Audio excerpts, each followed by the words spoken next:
Alright guys, look, I'm going to do another video that's going to be under 5 minutes. You have my word, because clearly some of you are not seeing that video through and you're forming opinions, and you're not getting the message, because I'm not saying exit the play at 12 and we're done, okay?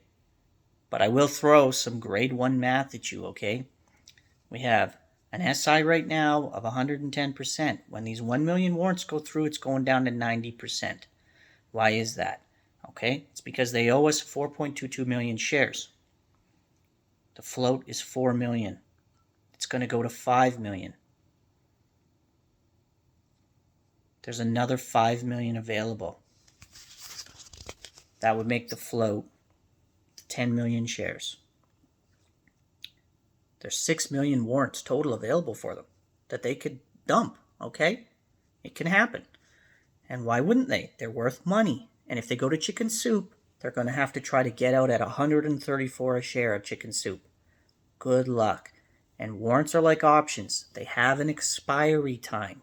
They will expire worthless. They won't make anything. So this is the big F's, HFs.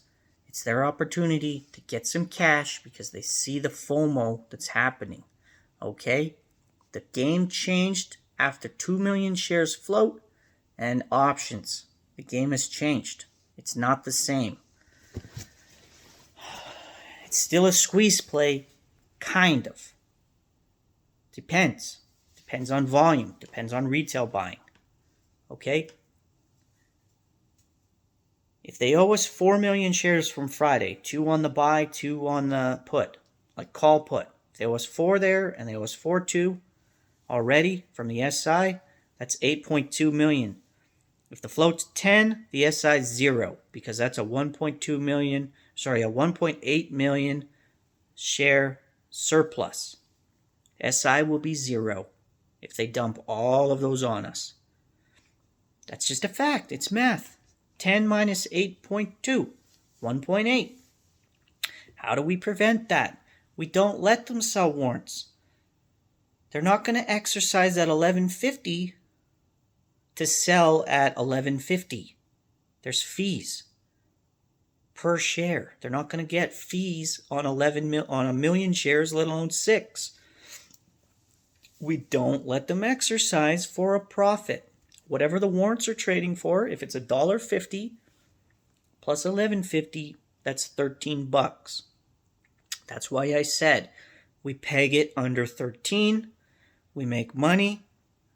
We get out at 13.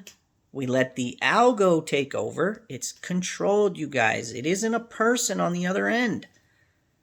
If you think it's a fucking person on the other end, I wish you well in your trading endeavors. I hope you have solid employment. Perhaps 2 jobs. Okay? Let the algo take over. Cool the RSI. Bring it down and re-enter.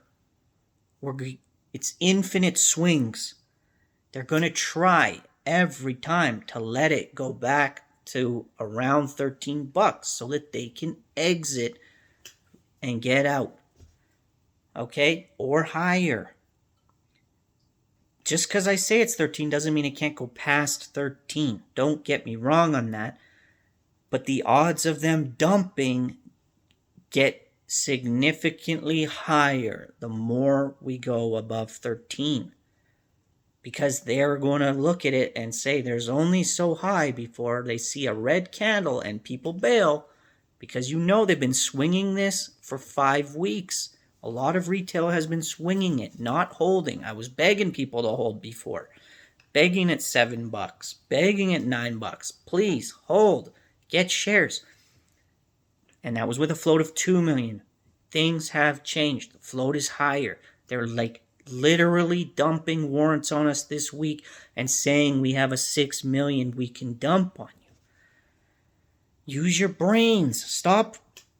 Don't worry about me and what I think and what I'm saying or flipping flopping. I'm just telling you numbers, and you can decipher is what he's saying accurate or not. And from there, You can make your own choice, okay? I'm not your investment advisor. Do as you please, but what do you think is more likely to happen? They let it run and squeeze to triple digits, or they unload all 6 million shares and increase the float to 10 million and force us to have at least 10 million people holding right through to the merger. You let me know what you think's more likely.